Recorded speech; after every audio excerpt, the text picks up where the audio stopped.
నమస్కారం. ఇప్పుడు మనం ముహూర్తం అంటే ఏంటో తెలుసుకుందాం. సాధారణంగా ముహూర్తం అనేది మనకు ప్రతిరోజు గూడా కనబడుతూ ఉంటుంది. మన నిత్య జీవితంలో ఒక అంతర్భాగంగా ఉంటుంది. మనము పుట్టుక నుండి చావు వరకు అన్ని ముహూర్తాలే చూస్తూ ఉంటాము. వివాహానికి అత్యంత కీలకమైనటువంటి అంశంగా ముహూర్తం గురించి మన ధర్మంలో చెప్పడం జరుగుతుంది. అయితే ముహూర్తం అంటే ఏమిటి? అసలు ముహూర్తానికి మనం ఎంతవరకు విలువిస్తున్నాము? అసలు ముహూర్తము పాటించకపోతే వచ్చేటువంటి దుష్ఫలితాల గురించి మాట్లాడుకుందాం మనము. అయితే ముహూర్తము అనంటే మనకు ఆహ్, ఒకటిలో 30వ వంతని గుర్తుపెట్టుకోండి. ఇది సుమారుగా ఒక 48 నిమిషాల కాలము. అయితే ఈ ముహూర్తం అనేది పదానికి అర్థము ఋగ్వేదంలో క్షణము అని అర్థం ఉంది. క్షణకాలము అని అంటాం గదా! క్షణం అంటే ఒక ముహూర్త కాలము అని మనకు చెప్పడం జరుగుతుంది. అయితే ఈ ముహూర్తం అనేది ఎందుకు అంత విలువైనటువంటిది? సాధారణంగా మన పెళ్ళిళ్ళల్లో ముహూర్తం గురించి మాట్లాడతాను ఫస్టు. అయితే పెళ్లి ముహూర్తము దాదాపు 10 గంటల 30 నిమిషాలకు పెట్టారనుకోండి. సాధారణంగా లెక్క కట్టేప్పుడు పంచాంగకర్తలందరూ గూడా రాజమండ్రికి గాని, విజయవాడకి గాని లెక్క కడుతున్నారు. అయితే దాన్ని ఎల్ఎంటీకి మార్చుకోరు. సాధారణంగా చాలా వరకి ఎవరైతే మనకు ముహూర్తం ఇచ్చేవాళ్ళుంటారో, వాళ్ళు లోకల్ మీన్ టైమ్ అని ఉంటుంది. దానికి మార్చుకోవాల్సుంటుంది. లోకల్ మీన్ టైమ్‌కు మార్చుకోకపోవడం వల్ల అంటే ఉదాహరణకు చెప్తున్నాను. రాజమండ్రిలో ఒక 10 గంటల 30 నిమిషాలకు ముహూర్తం పెట్టారనుకోండి. మనము హైదరాబాద్ లోకల్ మీన్ టైమ్‌కు మారిస్తే 16 నిమిషాలు 40 సెకన్లు తీసివేయాల్సుంటుంది. అంటే ఆ ముహూర్తము 10 గంటల 16, 15 నిమిషాలలో అయిపోతుంది. అంటే అక్కడికొచ్చేస్తుంది. కానీ ఆ ముహూర్త కాలం దాటడం వల్ల ఏమవుతుందనంటే యోగం మారిపోయే అవకాశం ఉంటుంది. లేదా కరణం మారిపోయే అవకాశం ఉంటుంది. లేదా నక్షత్రమే మారేటువంటి ప్రమాదం ఉంటుంది. సాధారణంగా మనము ఏం చేస్తుంటామంటే పెళ్లి ముహూర్తం 10:30కి. మనము 10:30కి ఇంట్లో నుండి బయలుదేరుతుంటాం సాధారణంగా.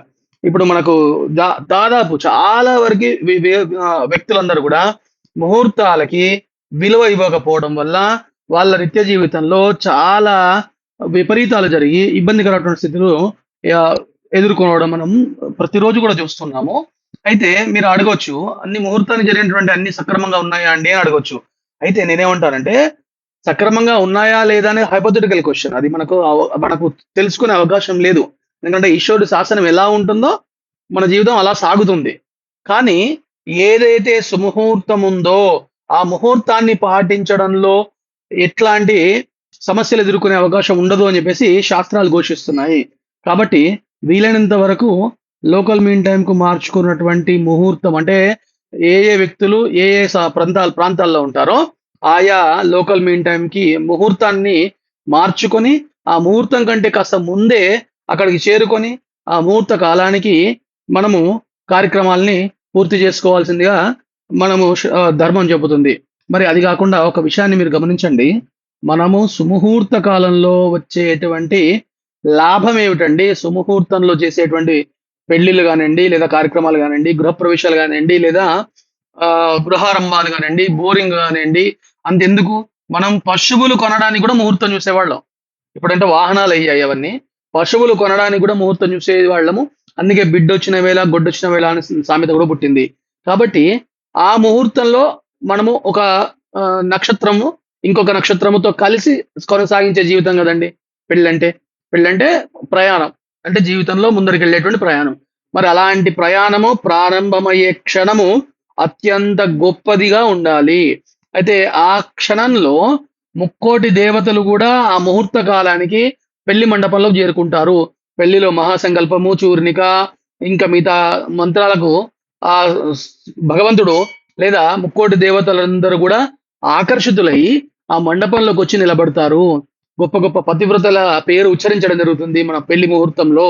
ఆ ముహూర్తానికి ముందు. కాబట్టి ముహూర్తానికి చక్కగా అన్ని కార్యక్రమాలు జరిపించుకొని ఆ యొక్క ఫలితాలు ముహూర్తం వల్ల వచ్చేటువంటి ఫలితాల్ని పొందొచ్చు.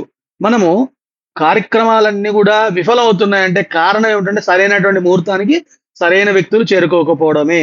ఈ మధ్య నా దగ్గరికొచ్చిన వాళ్ళల్లో చాలా మంది గూడా వివాహం విఫలమైన వాళ్ళు కనబడుతున్నారు.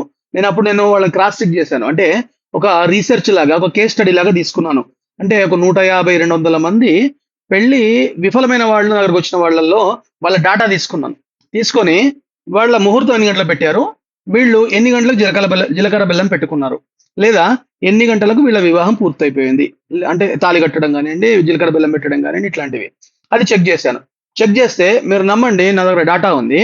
దాదాపు 150 మంది ఇండివిజువల్ కేస్ స్టడీస్ తీసుకుంటే 90% పీపుల్ సరైనటువంటి ముహూర్తంలో వివాహం కాకపోవడం వల్ల వాళ్ళ వివాహం అనేది, అంటే ఇప్పుడు సమస్యల్లో ఉన్నారు. సరే, వాళ్ళకు రెమెడీస్ ఉన్నాయి, వాళ్ళు నార్మల్ అయ్యేట్టుగా మనం చేయొచ్చు, వాళ్ళు సక్రమంగా సాగిపోయే విధంగా చేసుకోవచ్చు. కానీ శాస్త్రంలో పరిష్కారం ఉంది, పరిహారం ఉంది అని చెప్పేసి మనము ఇలాంటి పనులు చేయకూడదు. వీలైనంత వరకు ముహూర్తానికి విలువ ఇవ్వండి.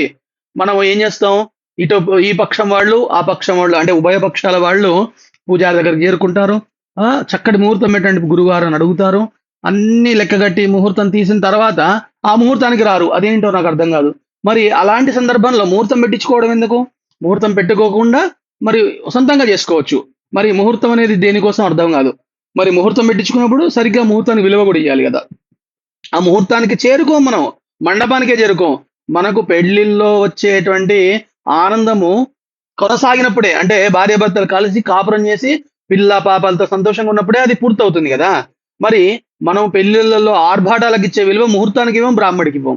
మరి ఇలాంటప్పుడు వచ్చేటువంటి ఫలితాలు కూడా దుష్ఫలితాలే ఉంటాయి, కానీ సత్ఫలితాలు ఎలా ఉంటాయనేది మీరు ఒకసారి మిమ్మల్ని మీరు ప్రశ్నించుకోండి.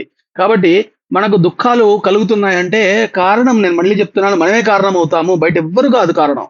ఇంకా మనము సక్రమంగా ఉండకపోవడము, ఆ పరిస్థితులు అనుకూలించకపోవడము, సరైనటువంటి ముహూర్తానికి మనం కార్యక్రమాలు మొదలు పెట్టుకోకపోవడము, ఇవన్నీ కూడా ఒక లెక్కగా మనం చెప్పుకోవచ్చు. ఇవన్నీ కూడా మన కార్యక్రమాలు వైఫల్యం చెందడానికి ఒక కారణం అవుతున్నాయని చెప్పడంలో ఒక ముఖ్యమైనటువంటి భూమిక పోషిస్తాయి. కాబట్టి నేను మీ అందరికీ మళ్ళొకసారి చెప్తున్నాను, సుముహూర్తము అనేది పెట్టించుకుంటే అది పెళ్ళే కానివ్వండి, బోరింగే కానివ్వండి, గృహారంభమే కానివ్వండి, లేదా పశువులు కొనడమే కానివ్వండి, పిల్లలకు చెవులు కుట్టించడమే కానివ్వండి, ఏదైనా సరే చివరికి మనము శవం ఎత్తేది కూడా ముహూర్తం ఉంటుంది తెలుసా. మనము ఇంట్లో ఒకళ్ళు చనిపోతే అది తీసుకెళ్ళడానికి కూడా ముహూర్తం ఉంటుంది. ముహూర్త సింధులో, నిర్ణయ సింధులో ప్రస్తావించడం జరిగింది. కాబట్టి మీరు ఒకసారి మిమ్మల్ని మీరు ఒకసారి తరచి చూసుకోండి. ముహూర్తం పట్ల విలువ ఇవ్వండి. సరైనటువంటి ముహూర్తాలకి మీ మీ కార్యక్రమాలను జరిపించుకొని ఆ స్వామి ఏదైతే పరమేశ్వరుడు మన మీద ఇచ్చినటువంటి అత్యద్భుతమైనటువంటి జీవితాన్ని ఆనందంగా గడిపి సంతోషంగా మోక్ష మార్గంలో ప్రయాణించండి. నేను మీ మాధవ్ శర్మ. మళ్ళీ వచ్చే వీడియోతో మళ్ళీ కలుస్తాను. నమస్కారం.